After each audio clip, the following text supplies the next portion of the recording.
À moins que nous n'apprenions comment prier pour le salut des gens, ils ne seront pas sauvés. Nous pensons parfois que par des méthodes mondaines, de l'habileté, par de bons sermons, de la musique, nous pouvons sauver beaucoup d'âmes. Ceci est fallacieux. La réelle œuvre de Dieu est forgée uniquement par le Saint-Esprit. Nous ne pouvons pas l'ignorer, aussi intelligents que nous soyons. Le Seigneur Jésus est né du Saint-Esprit. Nos yeux ne peuvent être ouverts que par le Saint-Esprit. C'est pourquoi je vous déclare que personne, s'il parle par l'Esprit de Dieu, ne dit Jésus est anathème, et que personne ne peut dire Jésus est le Seigneur, si ce n'est par le Saint-Esprit. 1 Corinthiens 12, 3. Ceci est une vérité très importante pour le salut. Les parents peuvent prier pour la conversion de leurs enfants, de leurs amis et de leurs voisins.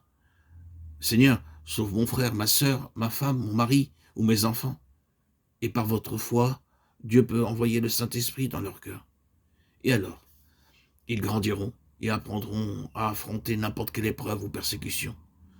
Nous lisons dans Jean 2, 23, 25, pendant que Jésus était à Jérusalem à la fête de Pâques, plusieurs crurent en son nom, voyant les miracles qu'il faisait.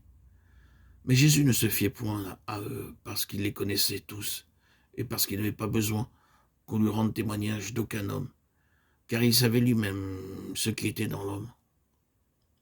C'était la première fois que le Seigneur Jésus venait dans le temple. Lorsqu'il accomplissait un miracle, beaucoup criaient « C'est le Messie, c'est le Messie ».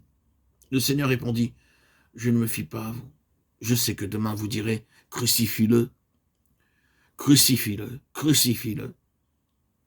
La seconde œuvre du Saint-Esprit dans la vie du Seigneur Jésus-Christ se trouve dans Luc 3, 21, à la suite.